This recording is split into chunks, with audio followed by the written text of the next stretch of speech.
ಹೋಗ್ಬೋದು, ಬೆಳಗ್ಗೆ 10 ಗಂಟೆಗೆ ಹೋದ್ರು ಸಂಜೆ 5 ಗಂಟೆವರೆಗೂ ಕೂಡ ಮಧ್ಯಾಹ್ನ ಊಟ ಸ್ಕಿಪ್ ಮಾಡಿ ಏನ್ ಮಾಡೋದು, ಓದ್ತಾನೆ ಇರೋದು. ಆ ಚೇರ್ ಬಿಟ್ಟು ಹೇಳೋದೇ ಇಲ್ಲ. ಸೊ ಒಂದು 7 ಗಂಟೆ ಸ್ಟಡಿ ಆಯ್ತು ನಿಮ್ದು. ಸಿನ್ಸಿಯರ್ ಸ್ಟಡಿ ಇದು. ಇಲ್ಲಿ ಬೋರ್ ಆಗಿಲ್ಲ, ನಿಮ್ಗೇನು ಟಯರ್ಡ್ನೆಸ್ ಆಗಿಲ್ಲ, ಯಾಕಂದ್ರೆ ನೀವು ಆಗಾಗ ಬ್ರೇಕ್ ತಗೊಂಡಿದ್ದೀರಿ. 10 ಕಿಲೋಮೀಟರ್ ರನ್ನಿಂಗ್ ರೇಸ್ ಇದೆ ಅನ್ಕೊಳ್ಳೋಣ. 10 ಕಿಲೋಮೀಟರ್ ರನ್ನಿಂಗ್ ರೇಸ್ ಇದೆ. ಕಂಟಿನ್ಯೂಸ್ ಆಗಿ 10 ಕಿಲೋಮೀಟರ್ ಓಡೋಕ್ಕಾಗತ್ತಾ? ಮಂತ್ಲಿ ಒಂದ್ಸಾರಿ ನನಗೆ ಒಂದ್ ತಿಂಗಳು ಇಲ್ಲಿ ಮೂಡಿರುತ್ತೆ ಸರ್, ಒಂದ್ ತಿಂಗಳು ಇಲ್ಲಿ ಮೂಡಿರುತ್ತೆ ಓದೋಕೆ ಅಂತಾದ್ರೂ ಓಕೆ. ಒಂದೊಂದ್ ಸಾರಿ ಹೇಳ್ತೀನಿ ನಿಮಗೆ, ಒಂದೊಂದ್ ಸಾರಿ ಓದ್ತಾ ಇರ್ತೀರಿ, ತುಂಬಾ ಚೆನ್ನಾಗಿ ಊಟ ಆಗಿರುತ್ತೆ, ತುಂಬಾ ಟಯರ್ಡ್ ಆಗಿರುತ್ತೆ, ನಿದ್ದೆ ಬರ್ತಾ ಇರುತ್ತೆ, ಹೋಗಿ ಮಲ್ಕೊಂಡ್ ಬಿಡೋದು, ಚೆನ್ನಾಗಿ ನಿದ್ದೆ ಮಾಡೋದು, ಮತ್ತೆ ನಿದ್ದೆ ಹೋಯ್ತಾ ಬಂದು ಓದ್ಕೊಳ್ಳೋದು. ಮತ್ತೆ ಹಾಗಂತ 24 ಗಂಟೆ ನಿದ್ದೆನೆ ಮಾಡಬಾರ್ದು. ಅತಿಯಾಗಿ ನಿದ್ದೆ ಬರ್ತಾ ಇದೆ ಅಂದ್ರೆ ಅದ್ರ ಹಿಂದಿರೋ ಕಾರಣ ನಿಮ್ಗೆ ತುಂಬಾ ಟಯರ್ಡ್ ಆಗಿರುತ್ತೆ, ಅಥವಾ ಯಾವುದೋ ಒಂದು ವೈಟಮಿನ್ ಕಡಿಮೆ ಆಗಿರುತ್ತೆ ನಿಮ್ ಬಾಡಿನಲ್ಲಿ. ಫ್ಯಾಕ್ಟ್ಸ್ ಅನ್ನ ನೀವು ಆಮೇಲೆ ಬೈ ಹ್ಯಾಟ್ ಮಾಡ್ಕೊಳ್ಬಹುದು, ಬಟ್ ಕಾನ್ಸೆಪ್ಟ್ ಏನಿರುತ್ತಲ್ಲ, ಇದು ಕ್ಲಾರಿಟಿ ಇರ್ಬೇಕು ನಿಮ್ಮಲ್ಲಿ. ಯಾವುದೇ ಸಬ್ಜೆಕ್ಟ್ ಸ್ಟಡಿ ಮಾಡಿ ನೀವು. ಓಕೆ, ಬ್ರಿಟಿಷರು ಭಾರತಕ್ಕೆ ಬಂದ್ರು, ಏನೇನ್ ಮಾಡಿದ್ರು ಅಂತ ನೀವು ಆಮೇಲೆ ನೆನ್ಪಿಟ್ಕೊಳ್ಬಹುದು, ಬಟ್ ಅವ್ರು ಭಾರತಕ್ಕೆ ಬರ್ಲೇಬೇಕಾಯ್ತು ಯಾಕೆ? ಇಲ್ಲಿದ್ದಂತಹ ದಾರಿ ಕಟ್ ಆಯ್ತು, ಅವ್ರು ಬೇರೆ ಪರ್ಯಾಯ ವಿಧಿ ಇಲ್ಲದೆ ಅವ್ರು ಏನ್ ಮಾಡ್ಬೇಕಾಯ್ತು, ಈ ಕಡೆಯಿಂದ ಬರ್ಬೇಕಾಯ್ತು. ಸೊ ಹೀಗೆ ಅದ್ರ ಹಿಂದಿರುವಂತಹ ಕಾರಣಗಳನ್ನ ಅರ್ಥ ಮಾಡ್ಕೊಳ್ಳೋಕೆ ಸ್ಟಾರ್ಟ್ ಮಾಡಿ. ಬಹಳ ಬಾರಿ ಏನಾಗುತ್ತೆ, ನೀವು ಓದ್ಬೇಕು ಅನ್ಕೊಂಡಿರ್ತೀರಿ, ಆದ್ರೂ ಓದೋಕ್ಕಾಗಲ್ಲ. ಬಹಳ ಕಷ್ಟಪಟ್ಟು ಓದ್ತಾ ಇರ್ತೀರಿ, ನೆನಪು ಉಳಿತಾ ಇರಲ್ಲ. ಇದಕ್ಕೆಲ್ಲ ಕಾರಣ ಏನು? ಒಂದು 4 ಪಾಯಿಂಟ್ ನಾನು ಇವತ್ತಿನ ಈ ಕ್ಲಾಸ್ ನಲ್ಲಿ ಹೇಳ್ತೀನಿ. ಅವುಗಳನ್ನ ನಿರಂತರವಾಗಿ ನೀವು ಫಾಲೋ ಮಾಡ್ತಾ ಹೋಗಿ. ಒಂದು 15ರಿಂದ 20 ದಿನಗಳಲ್ಲಿ ನಿಮ್ಮಲ್ಲಿ ತುಂಬಾ ದೊಡ್ಡ ಮಟ್ಟದ ಬದಲಾವಣೆ ಆಗುತ್ತೆ. ಏನಂತ ನೋಡೋಣ. ಸೊ ಇವೆಲ್ಲ ವೈರಲ್ ಸ್ಟಡಿ ಟೆಕ್ನಿಕ್ಗಳು. ಈ ವಿಶ್ವವಿದ್ಯಾಲಯಗಳಲ್ಲಿ ಪ್ರೊಫೆಸರ್ಸ್ ಇರ್ತಾರಲ್ಲ, ಅವರು ರಿಸರ್ಚ್ ಮಾಡಿ ಹೇಳಿರುವಂತ ಪಾಯಿಂಟ್ಸ್ಗಳಿದೆ. ಒಂದು 4 ಪಾಯಿಂಟ್ಸ್ ಇದೆ ಸಿಂಪಲ್ ಆಗಿ. ಮೊದಲನೇದು ಏನಂತ ಅಂದ್ರೆ, ರಿಮೆಂಬರ್ ಟು ಟೇಕ್ ಬ್ರೇಕ್. ಬಹಳ ಬಾರಿ ಏನಾಗುತ್ತೆ, ಬೆಳಗ್ಗೆ ನೀವು 5 ಗಂಟೆಗೆ ಎದ್ರಿ ಅನ್ಕೊಳ್ಳೋಣ, 5 ಗಂಟೆಯಿಂದ ಕಂಟಿನ್ಯೂಸ್ ಆಗಿ 8 ಗಂಟೆ ಓದ್ತಾ ಕೂತ್ಕೊಂಡ್ ಬಿಡ್ತೀರಿ. ಅಥವಾ ಕೆಲವೊಬ್ರು ಏನ್ ಮಾಡ್ತೀರಿ, ಈಗ ರವಿವಾರ ರಜೆ ಇದೆ ಅನ್ಕೊಳ್ಳೋದು, ಲೈಬ್ರರಿ ಹೋಗೋದು, ಬೆಳಗ್ಗೆ 10 ಗಂಟೆಗೆ ಹೋದ್ರು ಸಂಜೆ 5 ಗಂಟೆವರೆಗೂ ಕೂಡ ಮಧ್ಯಾಹ್ನ ಊಟ ಸ್ಕಿಪ್ ಮಾಡಿ ಏನ್ ಮಾಡೋದು, ಓದ್ತಾನೆ ಇರೋದು. ಆ ಚೇರ್ ಬಿಟ್ಟು ಹೇಳೋದೇ ಇಲ್ಲ. ಆ ಚೇರನ್ನ ಕೊಂಡ್ಕೊಂಡಿರ್ತಾರೆ, ಅಂದ್ರೆ ಆ ಲೈಬ್ರರಿ ಮಂತ್ಲಿ ಫೀ ಪೇ ಮಾಡಿರ್ತಾರೆ. ಸೊ ನಾನು ಬಿಟ್ಟು ಹೋದ್ರೆ ಇದು ಬೇರೆ ಯಾರು ಬರಲ್ಲ, ಖಾಲಿ ಇರುತ್ತೆ, ಸೊ ನಾನೇ ಕೂತ್ಕೊಳ್ಬೇಕು ಅಂತ ಬೆಳಗ್ಗೆಯಿಂದ ಸಂಜೆವರೆಗೂ. ಇನ್ನು ಕೆಲವೊಬ್ರು ಸಂಜೆ 6 ಗಂಟೆಯಿಂದ ಮಧ್ಯರಾತ್ರಿ 12, 1 ಗಂಟೆ, 2 ಬೆಳಗಿನ ಜಾವದವರೆಗೂ ಓದ್ತಾ ಇರ್ತಾರೆ. ಬಟ್ ಓದೋವಾಗ ಯಾವತ್ತೂ ನೀವೇನ್ ಮಾಡ್ಬೇಕು, ಚಿಕ್ಕ ಪುಟ್ಟ ಬ್ರೇಕ್ಗಳನ್ನ ತಗೊಳ್ತಾ ಇರಬೇಕು. ಆಗಾಗ ಒಂದ್ 5 ನಿಮಿಷ 10 ನಿಮಿಷ.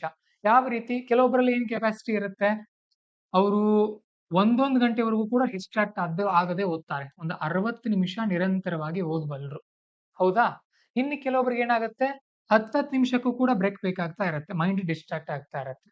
ನೀವೇನ್ ಮಾಡ್ಕೊಳ್ಳಿ, ಇದರ ನಡುವೆ ಒಂದು ಒಂದು ಒಂದು ಟೈಮ್ ಸೆಟ್ ಮಾಡ್ಕೊಳ್ಳಿ. ಉದಾಹರಣೆಗೆ ಒಂದು 30 ನಿಮಿಷ ಅಥವಾ ಒಂದು 40 ನಿಮಿಷ.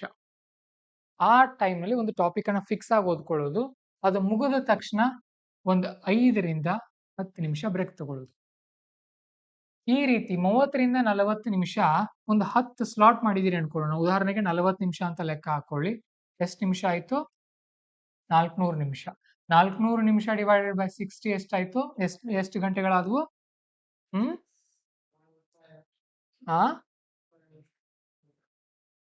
6 ಗಂಟೆ ಪ್ಲಸ್ ಮೇಲೊಂದು 40 ನಿಮಿಷ ಅಲ್ವಾ? 6 36 ಮೇಲೊಂದು 40 ನಿಮಿಷ. ಇನ್ನೂ ಒಂದು 20 ನಿಮಿಷ ಸೇರಿಸ್ಕೊಳ್ಳಿ ಬೇಕಾದ್ರೆ. ಹೇಗೆಗೂ ಮಾಡಿ 420 ನಿಮಿಷ ಓದಿದಿರಿ ಅನ್ಕೊಳ್ಳೋಣ. ಸೊ ಒಂದು 7 ಗಂಟೆ ಸ್ಟಡಿ ಆಯ್ತು ನಿಮ್ದು. ಸಿನ್ಸಿಯರ್ ಸ್ಟಡಿ ಇದು. ಇಲ್ಲಿ ಬೋರ್ ಆಗಿಲ್ಲ, ನಿಮ್ಗೇನು ಟಯರ್ಡ್ನೆಸ್ ಆಗಿಲ್ಲ, ಯಾಕಂದ್ರೆ ನೀವು ಆಗಾಗ ಬ್ರೇಕ್ ತಗೊಂಡಿದ್ದೀರಿ. ಬಟ್ ಏನ್ ಮಾಡ್ತೀವಿ, ನಾವ್ ಯಾವ ತರ ಸ್ಟಡಿ ಮಾಡ್ತೀವಿ ಅಂದ್ರೆ, 2ರಿಂದ 3 ಗಂಟೆ ಓದೋಕ್ ಕುಳಿತುಕೊಂಡು ಅದರಲ್ಲಿ ಓದೋದು ಬರೀ 1 ಗಂಟೆ. ಇಂತಹ 3 ಸ್ಲಾಟ್, ಉದಾಹರಣೆಗೆ 3 ಇಂಟು 3 ಅನ್ಕೊಳ್ಳೋಣ. ನಿಮಗೇನ್ ಅನ್ಸುತ್ತೆ, ನಾನು 9 ಗಂಟೆ ಓದ್ತಾ ಇದ್ದೀನಿ ಅನ್ಸುತ್ತೆ, ಬಟ್ ನೀವು ಅದರಲ್ಲಿ ಓದೋದು ಎಷ್ಟು ಗಂಟೆ? ಬರೀ 3 ಗಂಟೆ ಮಾತ್ರ. ಅರ್ಥ ಆಯ್ತಾ? ಸೊ ಹಾಗೆ ಮಾಡಬೇಡಿ. ಏನ್ ಮಾಡಿ, 40 ನಿಮಿಷ ಅಲಾರಾಮ್ ಇಟ್ಕೊಳ್ಳೋದು ಮೊಬೈಲ್ನಲ್ಲಿ, ಫಿಕ್ಸ್ ಟೈಮ್ ಇಟ್ಕೊಳ್ಳೋದು, 40 ನಿಮಿಷ ಓದೋದು, ಒಂದು 5ರಿಂದ 10 ನಿಮಿಷ ಬ್ರೇಕ್ ತಗೊಳ್ಳೋದು. ಇಂತಹ ಸ್ಲಾಟ್ಗಳನ್ನ ಟೋಟಲ್ ಎಷ್ಟು ಬೇಕಾಗುತ್ತೆ ನಮ್ದು? ಒಂದು 10 ಸ್ಲಾಟ್ ಅನ್ಕೊಳ್ಳಿ. 10 ಸ್ಲಾಟ್ ಅಂತ ಅಂದ್ರೆ, ಬೆಳಗ್ಗೆ ಎದ್ದ ತಕ್ಷಣ ಒಂದ್ 2, ಆಮೇಲೆ ಸಂಜೆವರೆಗೂ ಕ್ಲಾಸ್ ಇರುತ್ತೆ, ಸಂಜೆ ಕ್ಲಾಸ್ ಮುಗಿಸ್ಕೊಂಡು ಹೋಗಿ ಒಂದು 3, ಆಮೇಲೆ 5 ಆದವು. ಊಟದ ಮುಂಚೆ 1, ಊಟ ಮುಗಿದ ಮೇಲೆ ಒಂದು 2 ಅಥವಾ 3, 3 6 7 2 9. 10 ಟಾರ್ಗೆಟ್ ಇದ್ದಾಗ ನೀವು 9 ರೀಚ್ ಆದ್ರೂ ಏನ್ ತಪ್ಪಿಲ್ಲ. 9 ರೀಚ್ ಆದ್ರೆ 36 ಅಂದ್ರೆ 360 ನಿಮಿಷ ಆದವು. ಅಂದ್ರೆ 6 ಗಂಟೆ ನಿಮ್ಮ ಸ್ಟಡಿ ಆಯ್ತು. ನಿಮ್ಮ ಓನ್ ಸ್ಟಡಿ ಇದು. ಅರ್ಥ ಆಯ್ತಾ? ಸೊ ಈ ರೀತಿ ಮಾಡೋಕೆ ಪ್ರಯತ್ನ ಪಡಿ. ಫಿಕ್ಸ್ 40 ನಿಮಿಷ ಓದೋದು, ಅಲಗಾಡೋ ಹಾಗಿಲ್ಲ. ಬೇರೆ ಏನು ಡಿಸ್ಟ್ರಾಕ್ಷನ್ ಇರಬಾರ್ದು ನಿಮ್ಮ ಕೈಯಲ್ಲಿ. ಮೊಬೈಲ್ ಮುಟ್ಟೋದಿದ್ರೆ 40 ನಿಮಿಷ ಮುಗಿದ ನಂತರನೇ ಮುಟ್ಟೋದು, ಅಲ್ಲಿವರೆಗೂ ಮೊಬೈಲ್ ಕೂಡ ಮುಟ್ಟೋ ಹಾಗಿಲ್ಲ. ನೀವು ಈ ರೀತಿ ಮಾಡ್ತಾ ಹೋದ್ರೆ ಎಲ್ಲ ನೆನಪುಳಿಯುತ್ತೆ ನಿಮಗೆ. ಬಟ್ ಇಲ್ಲಿ ಈಗ ನಡೆಯುತ್ತೆ, ಆರಂಭದಲ್ಲಿ ನೀವು ನಿರಂತರವಾಗಿ ಹಂತ ಹಂತವಾಗಿ ತಯಾರಿ ಮಾಡ್ತಾ ಹೋಗ್ಬಹುದು. ಬಟ್ ಈಗ ಒಂದ್ಸಾರಿ ಉದಾಹರಣೆಗೆ ಪ್ರಿಲಿಮ್ಸ್ ಎಕ್ಸಾಮ್ ಇದೆ ಅನ್ಕೊಳ್ಳೋಣ. ಯಾವಾಗ? ಇದು ನಮ್ಮ ಜನವರಿ, ಇದು ಮೇ ತಿಂಗಳಲ್ಲಿ 25ನೇ ತಾರೀಕಿಗೆ ಎಕ್ಸಾಮ್ ಇದೆ ಅನ್ಕೊಂಡ್ರೆ, ಇಲ್ಲಿಂದ ಇಲ್ಲಿವರೆಗೂ ನಿರಂತರವಾಗಿ ಡೈಲಿ ಕನಿಷ್ಠ 6 ಗಂಟೆ ಈ ಮಾಡೆಲ್ ನಲ್ಲಿ ಸ್ಟಡಿ ಮಾಡಬೇಕು ನೀವು. ಈ ರೀತಿ ಮಾಡಿದ್ರೆ ಆದಲ್ಲಿ ಖಂಡಿತವಾಗ್ಲೂ ನೀವೆಲ್ಲರೂ ಕೂಡ ಎಕ್ಸಾಮ್ ಅನ್ನ ಕ್ಲಿಯರ್ ಮಾಡ್ತೀರಿ. ಓಕೆ, ಸೊ ಇದನ್ನ ಮರಿಬೇಡಿ. ಇದು ನಾನು ಕೂಡ ಇದೇ ರೀತಿ 2022ರಲ್ಲಿ ಮಾಡಿದ್ದೆ. ಅದರಿಂದ ತುಂಬಾ ದೊಡ್ಡ ಮಟ್ಟದ ಬೆನಿಫಿಟ್ ನಮಗೆ ಆಗಿದೆ. ನೀವು ಇದೇ ರೀತಿ ಸ್ಟಡಿಯನ್ನ ಮಾಡ್ತಾ ಹೋಗಿ. ಜೊತೆಗೆ ಇಲ್ಲಿ ಏನ್ ಸಿಗುತ್ತೆ ನಿಮಗೆ ಈ ರೀತಿ ಬ್ರೇಕ್ ತಗೊಳ್ಳೋದ್ರಿಂದ? It improves your memory. ನಿಮ್ಮ ನೆನಪಿನ ಶಕ್ತಿಯನ್ನು ಜಾಸ್ತಿ ಮಾಡುತ್ತೆ, ಹೌದಲ್ವಾ? ಈಗ ಊಟ ಮಾಡುವಾಗಲೂ ಕೂಡ, ಈಗ ಊಟದ ಸ್ಪರ್ಧೆ ಇಟ್ಟಿರ್ತಾರೆ, ಆನ್ಲೈನ್ ಅಲ್ಲಿ ನೋಡಿರ್ತೀರಿ ನೀವು, ಯೂಟ್ಯೂಬ್ ನಲ್ಲಿ ಇಟ್ಟಿರ್ತಾರಲ್ವಾ?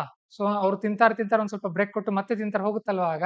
ಸೊ ಹಾಗೆ ನಿಮ್ಮ ಮೈಂಡ್ಗೂ ಕೂಡ ಹೆಚ್ಚಿನ ಪ್ರೆಷರ್ ಅನ್ನ ಹಾಕಬೇಕು ಅಂದ್ರೆ ಒಂದ್ ಸ್ವಲ್ಪ ಬ್ರೇಕ್ ಕೊಟ್ಟು ನೀವು ಆ ಒಂದು ವಿಚಾರಗಳನ್ನ ನಿಮ್ಮ ತಲೆಯಲ್ಲಿ ಸೇರಿಸ್ತಾ ಹೋಗ್ಬೇಕು. ಜೊತೆಗೆ ನಿಮ್ಮ ಎನರ್ಜಿಯನ್ನ ಬೂಸ್ಟ್ ಮಾಡುತ್ತಿದ್ದು. ಉದಾಹರಣೆಗೆ ನಾನು ಹೇಳ್ಬೇಕು ಅಂದ್ರೆ, ಈಗ ಒಂದು 10 ಕಿಲೋಮೀಟರ್ ರನ್ನಿಂಗ್ ರೇಸ್ ಇದೆ ಅನ್ಕೊಳ್ಳೋಣ. 10 ಕಿಲೋಮೀಟರ್ ರನ್ನಿಂಗ್ ರೇಸ್ ಇದೆ. ಕಂಟಿನ್ಯೂಸ್ ಆಗಿ 10 ಕಿಲೋಮೀಟರ್ ಓಡೋಕ್ಕಾಗತ್ತಾ? ಇಲ್ಲ ಅಲ್ವಾ? ಕೆಲವೊಬ್ಬರಿಂದ ಮಾತ್ರ ಸಾಧ್ಯ, ಎಲ್ರಿಂದನೂ ಆಗಲ್ಲ. ಬಟ್ ಅದೇ ಸ್ವಲ್ಪ ಸ್ವಲ್ಪ ಬ್ರೇಕ್ ಕೊಟ್ಟು ಓಡಿದ್ರೆ ಮುಟ್ತೀವಲ್ವಾ ಆ ಗುರಿಯನ್ನ ನಾವು. ಇದನ್ನು ಕೂಡ ಅಷ್ಟೇ, ನೀವು 10 ಅವರ್ ಸ್ಟಡಿ ಟಾರ್ಗೆಟ್ ಇಟ್ಕೊಂಡಿದ್ದೀರಿ ಅಂದ್ರೆ 10 ಅವರ್ ಟಾರ್ಗೆಟ್ ಇದ್ದದ್ದು 7 ಅವರ್ ಇರ್ಲಿ, ಬಟ್ ಈ ರೀತಿ ಸ್ವಲ್ಪ ಸ್ವಲ್ಪ ಸ್ವಲ್ಪ ಬ್ರೇಕ್ ತಗೊಂಡು ಮಾಡಿ. ಓಕೆ, ಆಮೇಲೆ ಇಟ್ ರೆಡ್ಯೂಸಸ್ ಯುವರ್ ಸ್ಟ್ರೆಸ್. ಒತ್ತಡವನ್ನ ಕಡಿಮೆ ಮಾಡುತ್ತೆ. ಕೂದಲು ಉದುರೋದಿಲ್ಲ. ಮೊದಲನೇದಾಗಿ ಗಂಡು ಹುಡುಗರು ಕೂದಲು ಉದುರೋದಿಲ್ಲ ಈ ರೀತಿ ಸ್ಟಡಿ ಮಾಡ್ತಾ ಹೋದಾಗ. ಹೆಲ್ದಿ ಆಗಿರ್ತೀರಿ, ಮೈಂಡ್ಗೆ ಪ್ರೆಷರ್ ಬೀಳಲ್ಲ. ಹಂತ ಹಂತವಾಗಿ ನಿಮ್ಮ ತಯಾರಿ ಇಂಪ್ರೂವ್ ಆಗ್ತಾ ಹೋಗುತ್ತೆ. ಮತ್ತೆ ಹೆಲ್ತ್ ಕೂಡ. ಕೆಲವೊಬ್ರು ಮೊನ್ನೆ ದಿಲ್ಲಿಯಲ್ಲಿ ಎಲ್ಲ ಒಂದು ಇನ್ಸಿಡೆಂಟ್ ಆಗಿದೆ. ಈ ಲೈಬ್ರರಿನಲ್ಲಿ ಕುಳಿತು ಕುಳಿತು ಕುಳಿತು ಅದೇನೋ ಒಂದು ಇಂಗ್ಲಿಷ್ ಅಲ್ಲಿ ಏನೋ ಒಂದು ವರ್ಡ್ ಯೂಸ್ ಮಾಡಿದ್ರು. ಇಲ್ಲಿ ಹಿಂದೆ ಇರತ್ತಲ್ಲ, ಬೆನ್ನೆಲುಬಿನ ಸ್ಪೈನಲ್ ಕಾರ್ಡ್ ಅಲ್ಲ, ಬೆನ್ನೆಲುಬಿನ ತುದಿ ಭಾಗ ಇರತ್ತಲ್ಲ, ಅಲ್ಲಿ ಹೋಲ್ ಬಿದ್ದಿತ್ತ ಆ ಹುಡುಗನಿಗೆ. ಅದ್ಯಾವುದೋ ಹೊಸ ರೋಗ, ಅದಕ್ಕೆ ಪರಿಹಾರನೂ ಇಲ್ಲ. ನೋಡಿದ್ರೆ ಹೆದರ್ತೀರಿ ನೀವು. ಅದ್ರ ನಾನು ಶೇರ್ ಮಾಡ್ತೀನಿ ಆಮೇಲೆ ನಿನಗೆ. ಒಂದೇ ಕಡೆ ಕೂತು ಕೂತು ಆ ಹುಡುಗನಿಗೆ ಆ ರೀತಿ ಪ್ರಾಬ್ಲಮ್ ಆಗಿತ್ತು. ಮತ್ತೆ ಎಷ್ಟೋ ಜನರಿಗೆ ಬ್ಯಾಕ್ ಪೇನ್ ಕೂಡ ಆರಂಭ ಆಗುತ್ತೆ. ಯಾಕೆ? ಕಂಟಿನ್ಯೂಸ್ ಆಗಿ ಕುಂಡೋದ್ರಿಂದ. ನಡುವೆ ಒಂದು 5 ನಿಮಿಷ 10 ನಿಮಿಷ ತಿರುಗಾಡಿ, ಅಥವಾ ಒಂದು ಸ್ಲಾಟ್ ಕೂತ್ಕೊಂಡು ಓದಿ, ಒಂದು ಸ್ಲಾಟ್ ನಿಂತ್ಕೊಂಡು ತಿರುಗಾಡ್ಕೊಂಡು ಓದಿ, ಹಾಗೂ ಮಾಡ್ಬೋದು. ನಿಮ್ಗೆ ಯಾವ್ದು ಕಂಫರ್ಟೇಬಲ್ ಆಗುತ್ತೋ ಆ ರೀತಿ ಮಾಡ್ಬೋದು. ಸರಿ, ಹಾಗೆ. ಆಮೇಲೆ it Boost your performance and creativity. ಮತ್ತೇನ್ ಹೇಳ್ತಾರೆ ಕೆಲವೊಬ್ಬರಿಗೆ ಹಾಡು ಕೇಳೋ ಆಸಕ್ತಿ ಇರುತ್ತೆ. ಒಂದು 40 ನಿಮಿಷ ಓದ್ಕೊಂಡು ಒಂದು 10 ನಿಮಿಷ, ಒಂದು 5 ನಿಮಿಷ ಹಾಡು ಕೇಳ್ಬೋದು. ಬಟ್ ಕಂಟಿನ್ಯೂಸ್ ಆಗಿ ಸ್ಟಡಿ ಮಾಡ್ತಾ ಹಾಡು ಕೇಳ್ತಾ ಹೋಗ್ಬಾರ್ದು.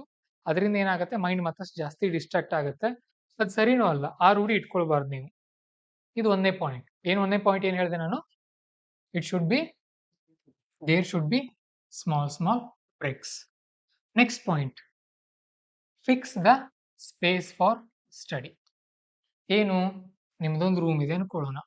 ಒಂದು ರೂಮಲ್ಲಿ 2 ಜನ ಇದೀರಿ ನೀವು, ಹೌದಲ್ವಾ? ಸೊ ಒಂದು ರೂಮಲ್ಲಿ 2 ಜನ ಇದ್ದಾಗ ಇಷ್ಟು ನಿಮ್ದು ಮಲಗೋ ಜಾಗ ಇದೆ ಅನ್ಕೊಳ್ಳೋಣ.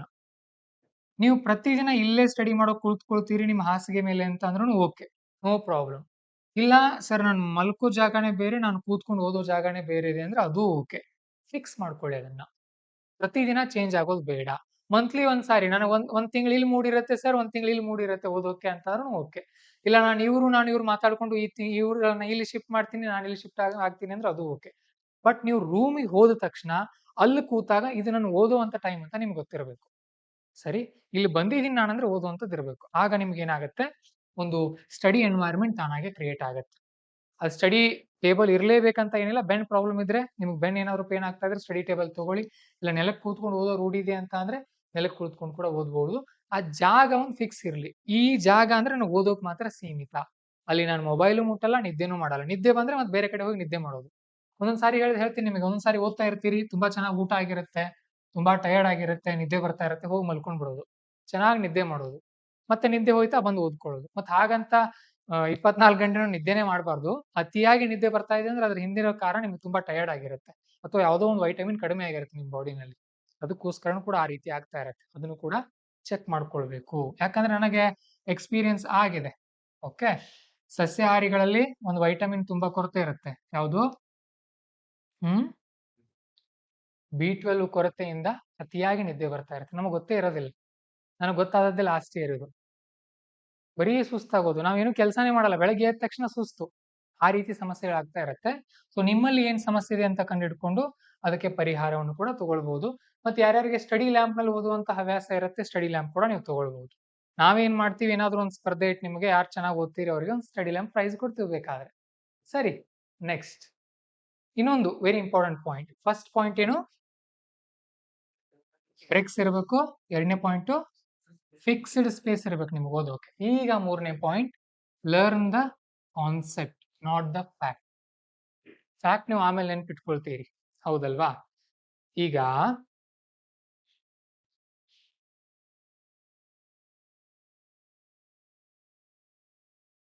ಏನಿದು?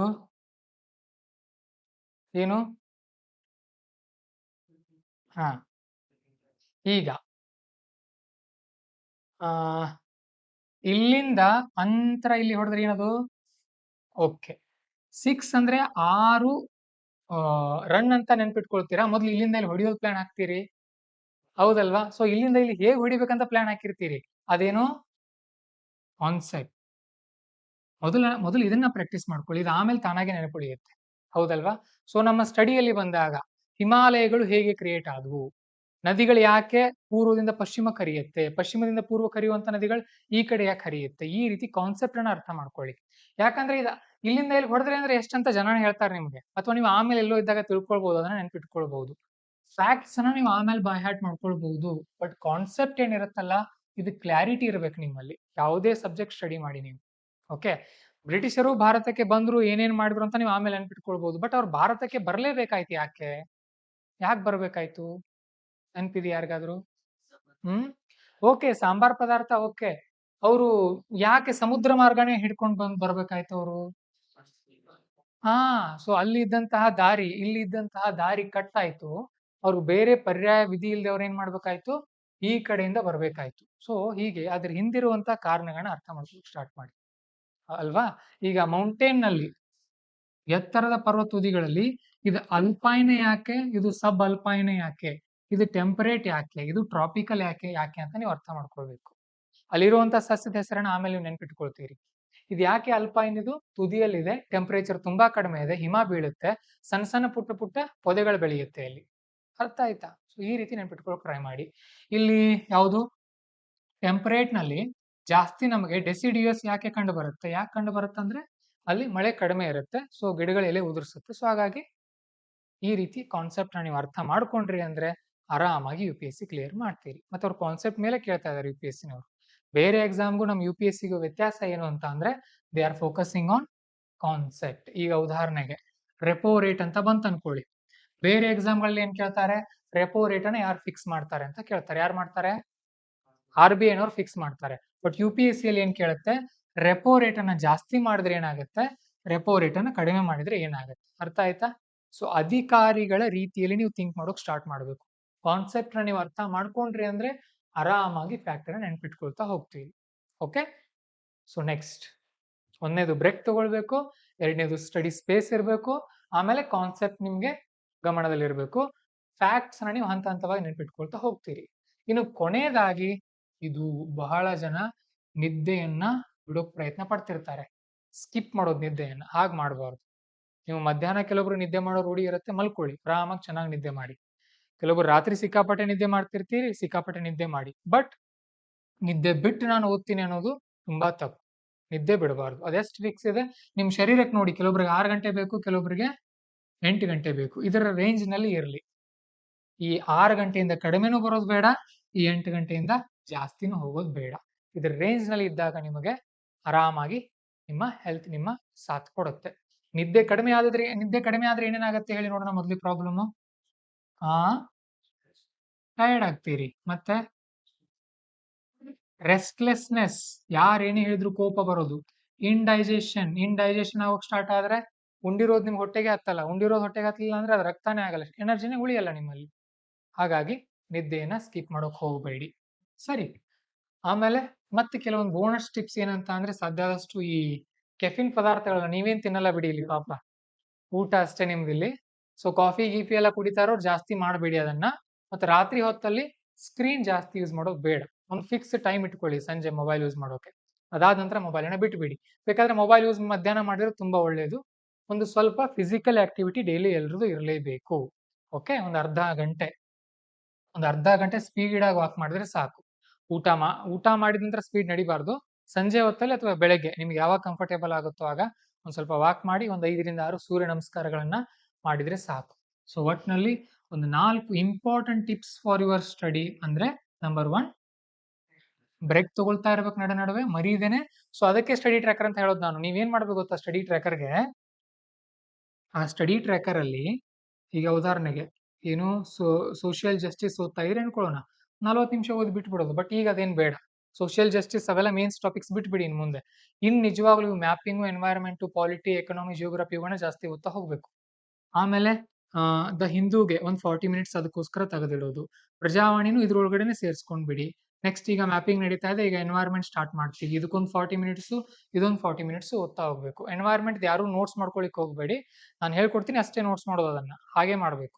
ಅದು ಉದ್ದುದ್ದಲ್ಲೇ ವಾಕ್ಯ ಯಾರಾದ್ರೂ ಬರಿತಾ ಕೂತ್ರೆ ಹರಿದು ಬಿಡ್ತೀನಿ ಅದನ್ನ ಕ್ಲಾಸಲ್ಲಿ. ಆ ರೀತಿ ಬರಿತಾ ಹೋದ್ರೆ ನೀವು IAS ಆಗಲ್ಲ. ಪರ್ಫೆಕ್ಟ್ ಆಗ್ಬೇಕು ನೀವು ಕ್ಲಾಸಲ್ಲಿನೇ. ಓಕೆ, ಬ್ರೇಕ್ಸ್ ಇರಬೇಕು, ಮತ್ತೆ ಸ್ಟಡಿ ಸ್ಪೇಸ್ ಇರಬೇಕು ಫಿಕ್ಸ್ ಒಂದು. ನೆಕ್ಸ್ಟ್ ಕಾನ್ಸೆಪ್ಟ್ ಮೇಲೆ ಫೋಕಸ್ ಇರಬೇಕು.